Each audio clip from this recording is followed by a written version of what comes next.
Hey everyone, this is Connie J. Pack, and I am speaking to new coaches. Are you transitioning in your life out of a W-2 job or a job that you did not like, and you are now moving into the space of coaching and you'd like to move into digital marketing? Well, this is what I would recommend you do first before you jump into anything.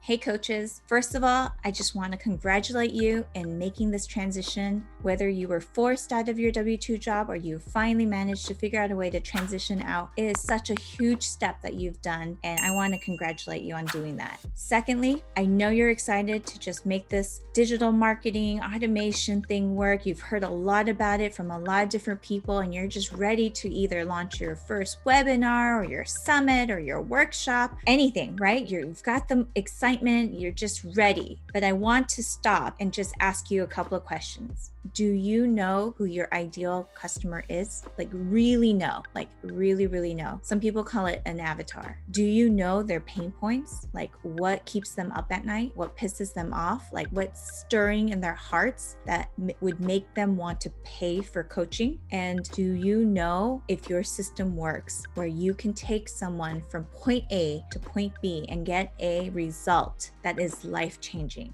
I mean, think about it. If you are going to accept money from someone, you need to provide them with something. You need to provide the service, right? And you want to feel confident that you can get them there and provide that service. Now, if you're not quite sure, you have an idea and you haven't tested it, then let's hold off on the summit and let's hold off on these events until we can test this. I want to share an analogy. Let's just say I were to make my own brand of tea at home. And when I make the tea, does it make sense that I would go to Whole Foods and say, hey, Whole Foods, I'm Connie Pack. I just made my own tea. I haven't sold any, but my friends and family love it. Can I sell you some to put on your shelf so you can sell it to your customers? What do you think they would say? I think we've all seen Shark Tank long enough to know exactly what they would say, right? They would say, you have no sales, you have no customer base, you have no proof of concept. No way, Jose. And now you're thinking, what should I do? Well, obviously the easiest thing you can do is go to your local farmer's market. You just have to pay to have a spot in the farmer's market, have your own table. You go there, you offer the tea, maybe you have samples, you interact with people, you talk to them, you ask them what they like and dislike about it, you take their feedback, you tweak it, you improve it. If they said it's too light, it's too bitter, whatever it is, you keep tweaking it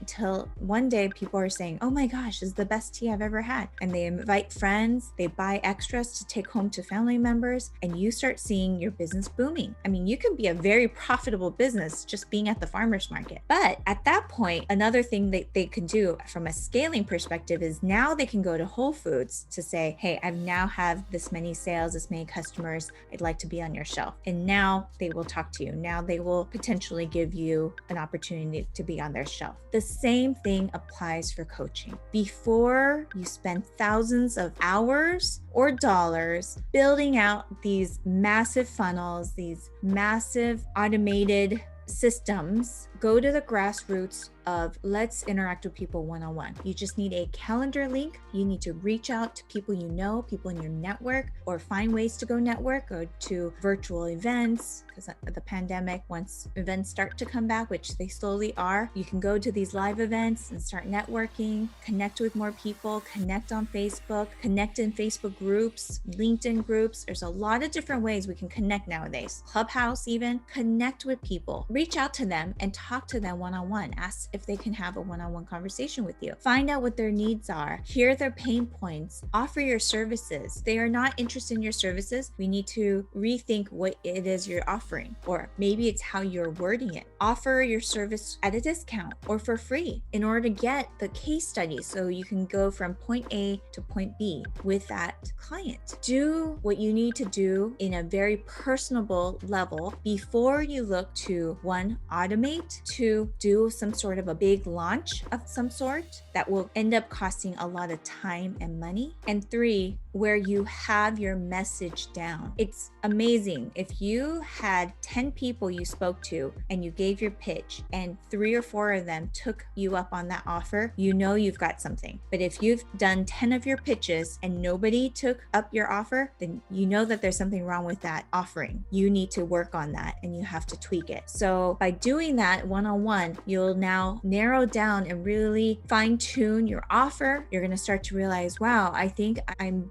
most better suited to help people who struggle with blank or who's in this life stage. And the more clarity you get at that later time, then you can start to automate. You can have some automated emails go out because you now know what they're looking for, that you know what they're going to say. You can hold a webinar where you can invite all these people and their friends to come join, and you can speak to the group, and you can have events and summits and whatnot. That's when you can start to scale up.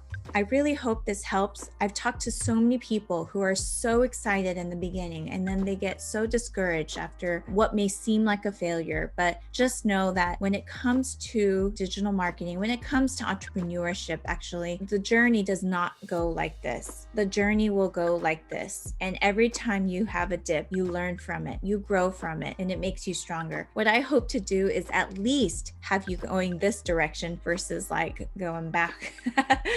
Instead of going back and forth. So at least that you're headed forward. And so I hope that you are able to take away something that might help you and know where to start first in growing your business. And I really thank you for taking the time for listening, and hope to see you in the next video.